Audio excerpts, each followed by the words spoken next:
With quality brand name products at affordable wholesale prices, Cash and Carry is the perfect place to shop. Whether shopping for individual, business, churches, or more, Cash and Carry is sure to meet your needs. Cash and Carry of Cookeville, 931-528-8050.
It is that time of year again. Football is back.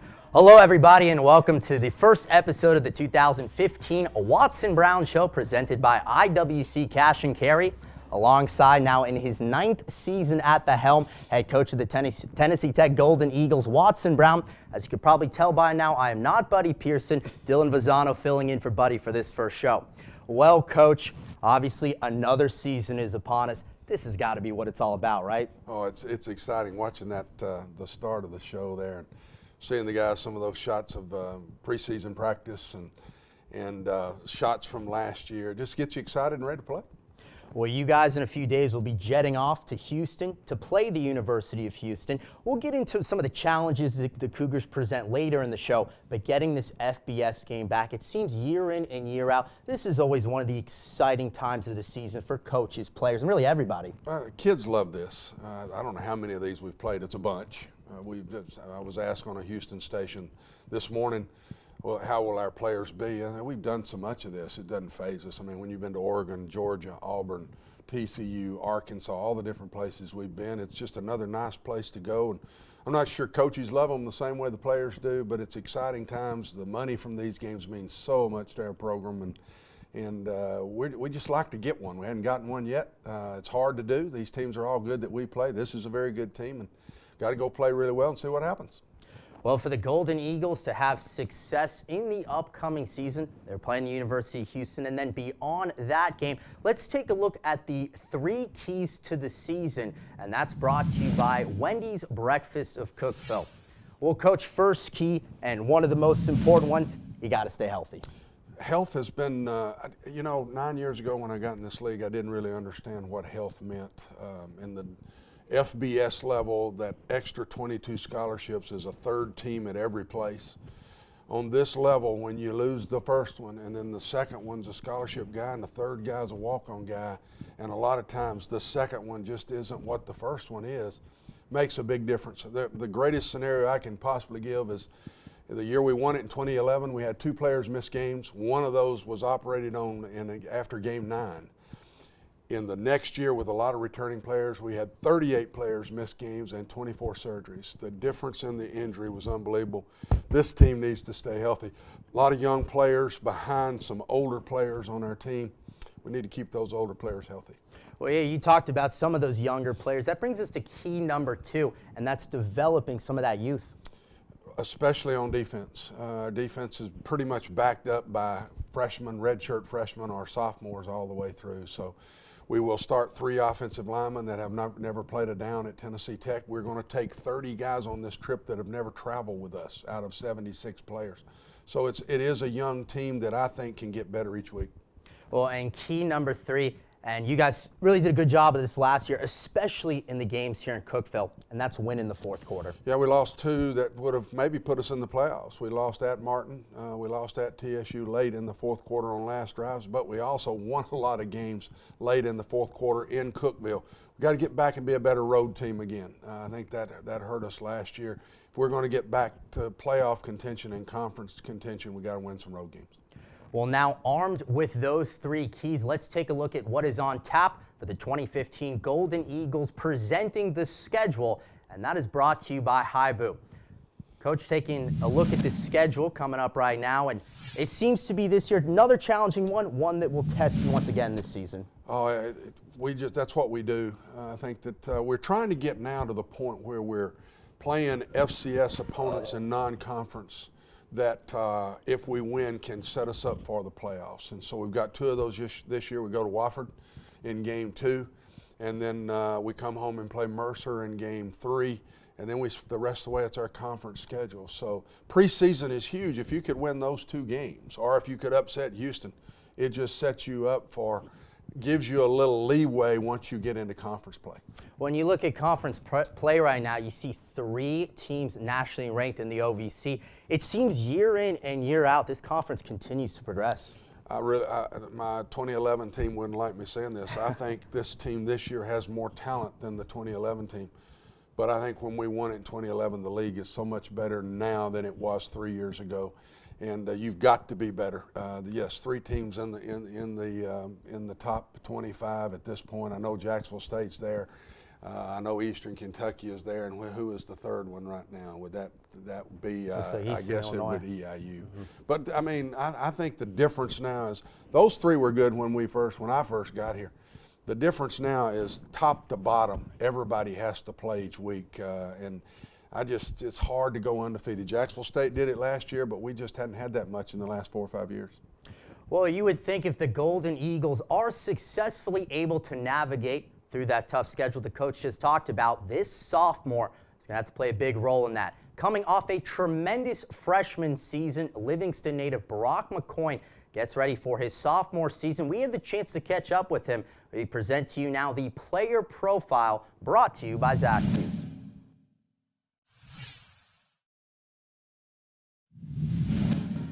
The first time I played football, I was probably in the backyard at home with my brother, getting smacked around a little bit. But the first time I actually played, probably when I was 6 years old, little guys. The most influential person in my life is definitely Bruce. Bruce Lamb's my uncle. He's been with me through thick and thin, just like my father. He's looked out for me for forever since I was a little boy, so definitely Bruce.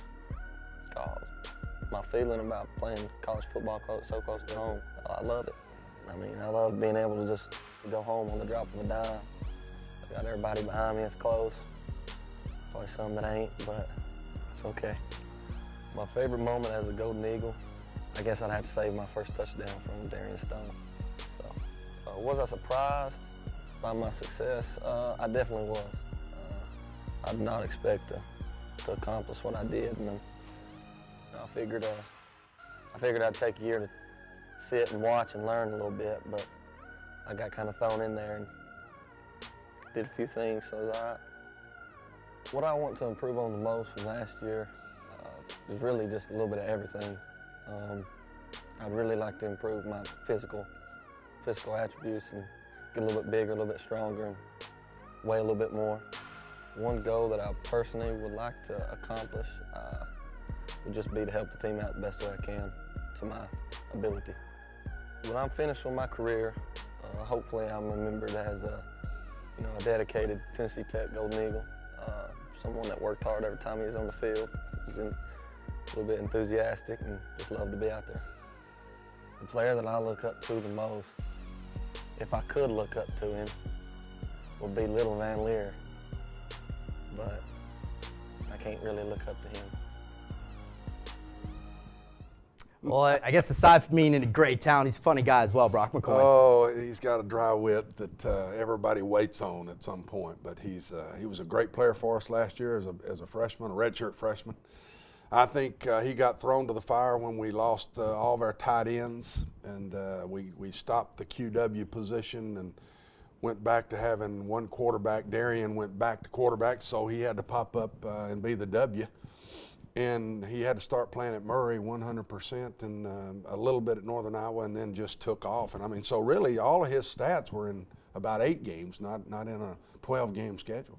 And now correct me if I'm wrong, but didn't you have the chance or nearly have the chance to actually coach Brock's dad while you were at Cincinnati? Well, I recruited Brock's dad to Cincinnati. I was recruiting him at Vanderbilt, then I left to be the head coach at UC and brought Danny up there, and then I left and went to Rice, so he still holds that against me 100%. But Danny still holds a lot of the passing records at UC right now, and Brock will, I think, before he leaves here, if Brock stays healthy, will have a lot of the receiving records at Tennessee Tech. He'll push Tim Benford in number of catches and yards and that type of thing.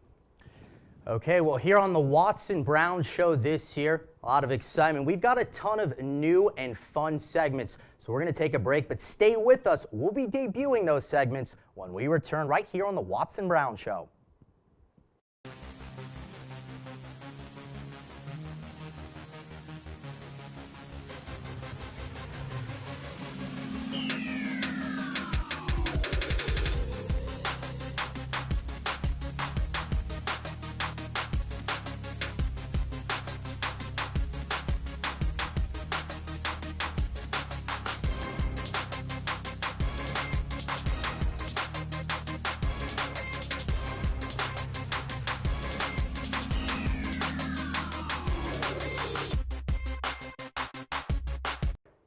Back here on the Watson Brown Show, and like we discussed before the break, we've got a lot of new fun and exciting segments. This one in particular, Coach. Now, I know over the years, I'm sure you've seen your players tackle, you've seen them make catches, throw the football, but this year, you're going to get to see them make some pottery, play the drums, even milk a cow. This first one, though, we take senior linebacker Jay Rudwall. We take the pads off him, we stick him in a fireman's suit, and he learns what it's like to be a firefighter for a day. Presenting for the first time out of their element, and that's brought to you by the OVC Digital Network. Hi, I'm Jay Rudwall. I play linebacker for Tennessee Tech, and today I'm going to learn how to be a firefighter. What's going on, man? My name's Gage. Gage, nice to meet you. I'm Jay Rudwall. All righty, man. You ready? Yeah. All righty. We'll start out by letting you put the gear on, and then we'll let you climb the ladder, and then we'll let you go back here in the back. We've got it fogged out, and you can crawl through. Okay. Sounds great. All right, let's get started. So over your head. It's like this. And throw it all the way back. Yeah. I'm already sweating. It's going to be hot. Just throw it right over your head, and just let your arms come right into the loops there. Okay? You're suited up, ready to go. What we're going to do now is we're going to go over here to this door, and we've got it smoked up back there. And what you're going to do is you're going to do a simple search and rescue. You're going to get on your hands and knees, and you're going to go through the door, and then you're going to stay either the right or left side, whichever one you want. But you're going to crawl back through there. There's bedrooms back there, and we've got bedrooms back there. You're going to crawl in, you're going to search the whole room, and then when you find the victim, you're going to turn around and come back out. Okay. Got it. All right, let's do it.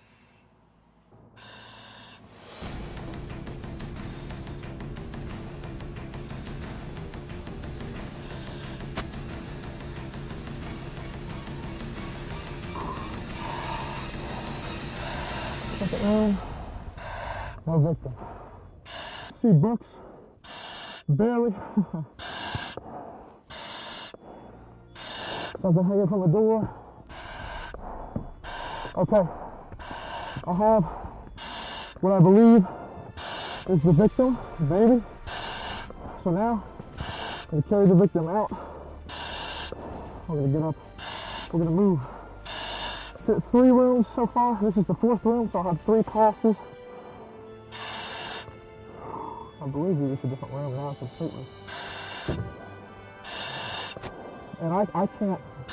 There it is. I see we found the door. There you go, Jay.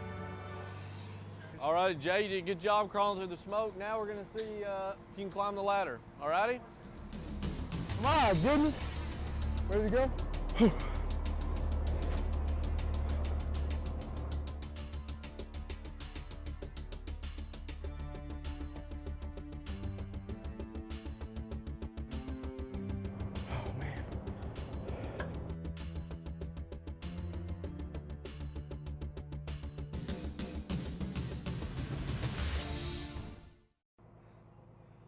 Yeah. Hey, is that the best view in Cookeville? Right there. Gage, I really appreciate it. Man, no problem at all, man. We enjoyed it. That was great. I can't tell you, that was so hard. And I had a respect for you guys before I came in here, but I just have so much more respect now than I did before. But I can't thank you guys enough. Oh, no problem, man. We appreciate it. Anytime pass by, just come on in and say, hey, man. That sounds great, yeah. Right. Thank you so much. No problem, buddy. Well, Coach, I know your heart had to have been racing when you saw him climbing up that ladder. I've only been in one press box in my life. I've always coached on the boundary. One reason is I'm scared of heights. I just about passed out watching him climb the ladder, and I would have got lost in there. And no way I would have gotten out. That was really neat. Jay did a good job, but it does show you what those guys really do. I mean, don't ask me to do that, Rob. I'm not going there. All right, well, that's kind of what we're going to have in store for Out of Their Element. Shifting gears now to a new segment right here on the Watson Brown Show. Of course, everything, we give you football, up and down, everything TTU football. But this year, we're going to cue you in on some of the other Tennessee Tech athletic teams. So for the first time, presenting the Golden Eagle Update, brought to you by TTUsports.com. Well, big news out of Golden Eagle soccer. We'll get to that in just a moment. First, for the Tennessee Tech volleyball team, they went down to the Wright State Invitational this past weekend, and although we're winless, definitely some high hopes surrounding the program this year. They are picked preseason number 5 in the 12-team conference, headlined by senior Cody Dodge. She is a preseason All-OVC player. Also had the chance to play Team USA this summer, so she continues to add to her robust resume. Tennessee Tech football, of course, they get the season going this weekend. They're not the only Golden Eagle teams, though, to kick off the year. On Saturday, both the Tennessee Tech men's and women's cross-country teams, they head to the great state of Indiana. Well, they will take part in the Indiana Invitational. That's in Bloomington. On Sunday, Monday, and Tuesday, it'll be the Golden Eagle men's and women's golf teams. They will head down to Myrtle Beach. All right, back to soccer. Big news Sunday evening. History for the program in front of the largest crowd at Tech soccer field history. It was the first ever time that they welcomed in an SEC opponent. In came the University of Alabama. And wouldn't you know, the Golden Eagles came away with a 2-1 victory. It was the first time ever that they were able to take out one of the opponents from the daunting SEC. And in the contest, a sophomore Mary Frances Hoots scored in the 17th minute, gave Tech a 1-0 lead. Back came Alabama early second half before in the 63rd minute, senior Taylor Sutton found the back of the net, gave Tech a 2-1 lead, and then the defense took it from there. Coach, I know that doesn't matter what sport it is, anytime you find a way to take out an SEC team, especially like a name like Alabama, pretty special. Yeah, that was a neat win for them. Maybe we can pull that off one of these days. Absolutely. Well, once again, we got ourselves a new segment. We'll just keep rolling them through here. College football players and coaches can be under some scrutiny at times, especially from members of the media. They get those hard-hitting questions before and after the game. Well, this segment, they're going to get some even tougher questions. Some of these Golden Eagle players and coaches. First up, we have Luke Woodison, who traveled to Jerry Whitson Elementary School, where he was met by little Jesus. And we'll see what the two of them talked about. Some of those tough questions. Presenting for the first time, it is Kids Corner, brought to you by Pepsi. Who is the best player on your team? The best player on our team, I would probably say it has to be Jimmy Laughlin. He's my roommate, so I think he's the best player, obviously. And I gave him my football number, so he better be the best player. How do you throw a football so high? Me personally, I can't really throw that well because of my shoulders, but from the movie Sandlot, have you ever thrown a paper route? If you just throw it and release it right here, it usually goes really far. Does it hurt when a lot of players tackle you at once? Yes. So if you're ever running the ball like Brock and a lot of people tackle you, it really hurts, wouldn't you think? Do you think I can play football for Tennessee Tech someday? Oh, without a doubt. Do you like playing sports? Mm-hmm. Are you fast? Mm-hmm. Pretty fast? Do you have great work ethic? I don't know. Well, then you're going to go far. Who taught you how to play football? I would probably say my father. He taught me how to play. He played back in the day. Have you ever played in the Super Bowl? Have I ever played in the Super Bowl? No, I haven't. Have you ever played in the Super Bowl before? You want to? Okay. Jesus, what grade are you in? Third. Third grade. Do you play any sports? Mm-hmm. What sports do you play? Soccer. You play soccer. Who's your favorite soccer player? Messi? Messi, that's a great one. Great one. What is your favorite food?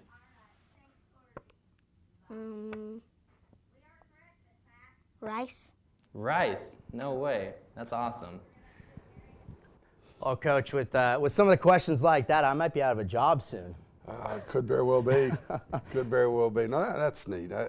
I'm looking forward to this segment because I heard about some of the different things. I did one myself, so these kids are fantastic. It's neat. Okay, well, lots more to come on the Watson Brown Show. We'll debut another new segment. We'll also talk about the upcoming opponent in the University of Houston. Don't go anywhere, right here on the Watson Brown Show. In the NCAA Division I Football Championship Subdivision, the game is played with perseverance, integrity, passion, character, and sportsmanship. As he works to honor the game and respect his teammates, opponents, officials, and fans, every FCS player grows in his responsibilities as a student athlete and as a member of his campus and community. The NCAA Division I Football Championship Subdivision. Every down, every day. Back here on the Watson Brown Show, we've got another new segment in store for you. Of course, a big season coming up for the Tennessee Tech football team, but it's also a very special year for Tennessee Tech University. 2015, that marks the 100-year anniversary of the school, founded back in 1915. So this is the centennial, and as it becomes a year-long celebration, we're going to do our part on the Watson Brown Show and give you some of the best moments over the last century in Tennessee Tech football. This first one, big day for a return man back in the early 70s. Let's check out, for the first time, Centennial Moments, and that is brought to you by the Tennessee Tech Centennial. Dickie Fulton was already wearing an Ohio Valley Conference championship ring on his finger for his role in Tennessee Tech's commanding performance in claiming the 1972 league championship and advancing to the Grantland Rice Bowl.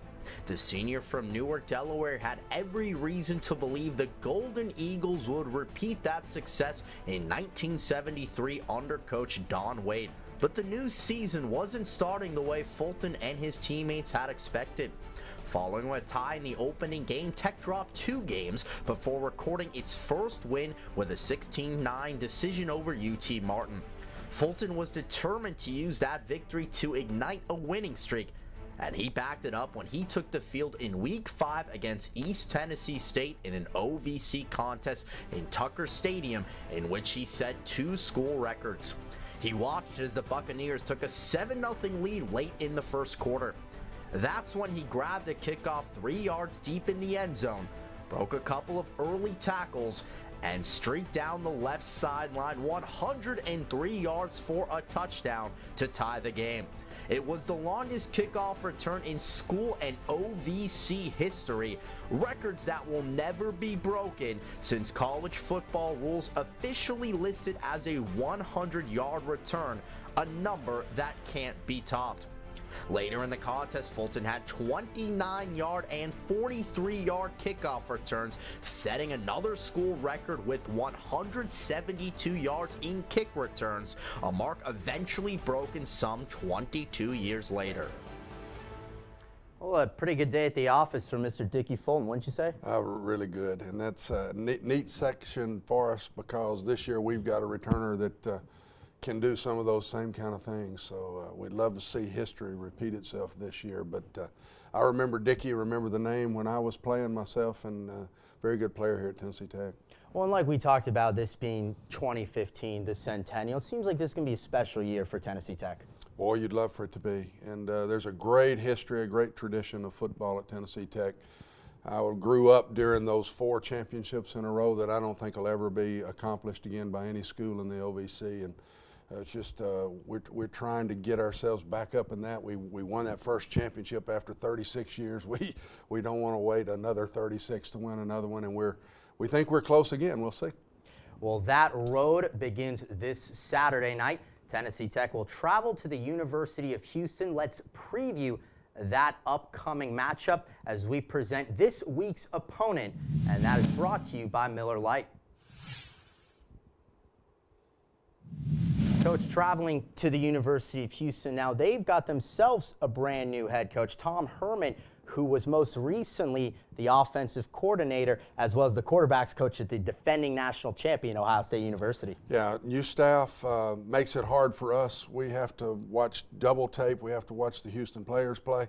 Then we have to turn around and watch Ohio State on offense and Utah State on defense. So it makes it really hard for us to do that double time through the summer.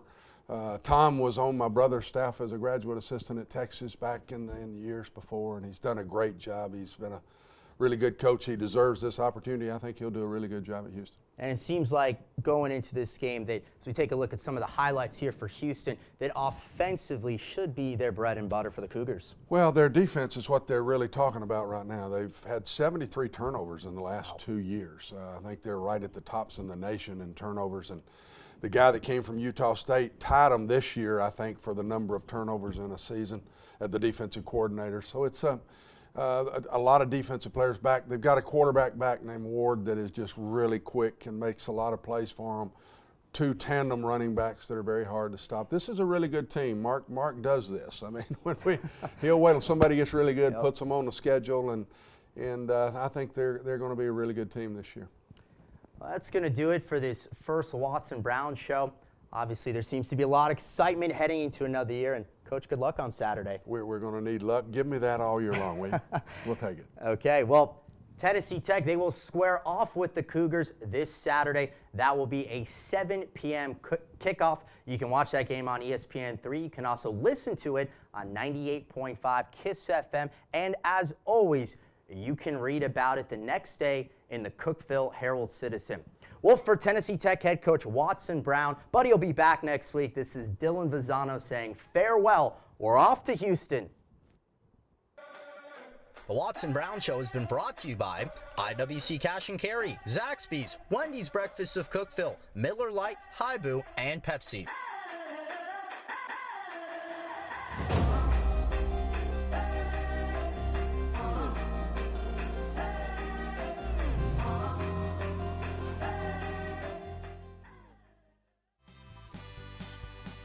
With quality brand name products at affordable wholesale prices, Cash and Carry is the perfect place to shop. Whether shopping for individual, business, churches, or more, Cash and Carry is sure to meet your needs. Cash and Carry of Cookeville, 931-528-8050.